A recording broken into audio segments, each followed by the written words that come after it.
Assalamualaikum warahmatullahi wabarakatuh. Bismillah walhamdulillah, assalatu wassalamu ala rasulillah wa ala alihi wasahbihi wa mawala amma ba'du. Puji dan syukur marilah kita panjatkan kehadirat Allah subhanahu wa ta'ala, karena berkat rahmat dan karunia-Nya lah kita semua dapat menyelesaikan tugas video ini dengan baik. Dalam video ini kami akan membahas materi yang berjudul pengertian fungsi etika dan aspek-aspeknya.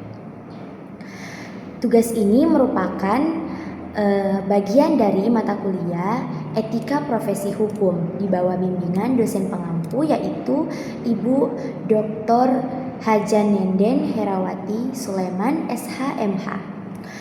Tujuan dari pembuatan video ini adalah untuk mereview ulang materi dan untuk memberikan pemahaman serta menyampaikan hasil analisis atau mempresentasikan kembali tugas kami. Kami berharap video ini dapat memberikan informasi yang bermanfaat serta memperkaya wawasan kita semua. Tanpa berpanjang kata lagi, mari kita saksikan bersama-sama video berikut ini.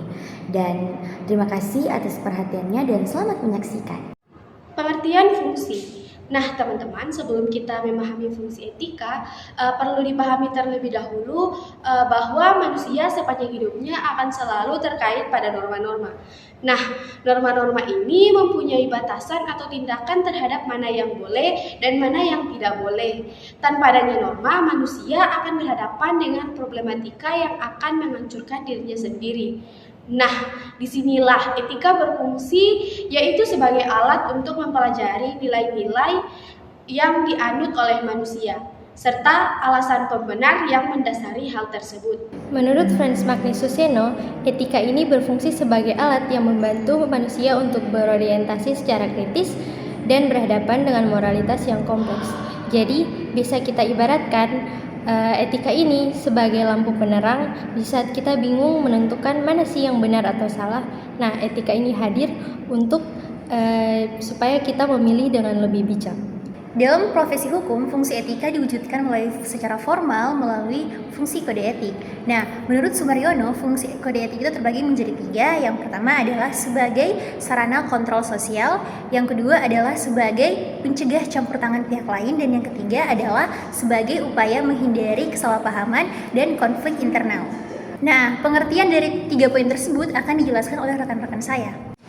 Nah, yang pertama sebagai sarana kontrol sosial. Seseorang yang memiliki profesi hukum dapat menjadi pedoman bagi masyarakat. Sehingga melalui kode etik, orang dengan profesi hukum, contohnya hakim, dapat bersikap jujur, bijaksana, adil, dan amanah. Selanjutnya yang kedua, sebagai pencegah campur tangan dari pihak lain. Seorang profesi hukum harus bekerja sesuai dengan kode etik, bukan tekanan dari politik atau pribadi dari pihak lain. Selanjutnya, upaya menghindari kesalahpahaman dan konflik internal. Dalam profesi hukum, fungsi etika adalah untuk menetapkan batas peran dan tanggung jawab, harus saling menghormati dan tidak saling merendahkan atau menyerang secara personal. Aspek-aspek kita dari 3 poin. Yang pertama, aspek normatif. Nah, aspek normatif yaitu mengkaji ajaran norma baik dan buruk sebagai fakta dan menelaah apakah tindak tersebut etis atau tidak.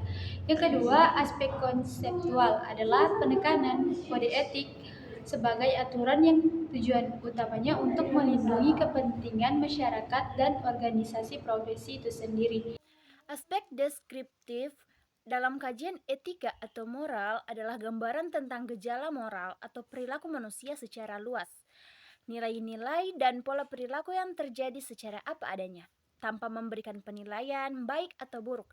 Aspek ini berkaitan dengan pengumpulan fakta dan kajian nyata yang relevan dengan aspek normatif dan konseptual. Etika deskriptif menamparkan kenyataan sosial tentang bagaimana manusia bertindak berdasarkan adat, kebiasaan, dan budaya, serta penghayatan nilai melalui perilaku tersebut. Nah, setelah semua pembahasan tadi, saatnya kita tarik benang merahnya lewat kesimpulan. Dapat disimpulkan bahwa manusia selalu terikat dengan norma yang berperan sebagai batasan antara tindakan yang diperbolehkan atau dilarang. Dalam hal ini, etika mencakup 3 aspek utama, yaitu aspek konseptual dan aspek deskriptif. Ketiga aspek tersebut merupakan kesatuan yang memperdalam pemahaman etika, khususnya dalam konteks tanggung jawab profesi hukum. Itulah tadi pemaparan materi dari kelompok kami, dan terima kasih kami ucapkan untuk teman-teman yang sudah menyimak rangkaian materi dari awal hingga akhir. Dan semoga apa yang telah disampaikan oleh teman-teman kami semua dapat menambah wawasan dan bermanfaat untuk kita semua. Sekian dari kelompok kami dan kami pamit undur diri. Wassalamualaikum warahmatullahi wabarakatuh.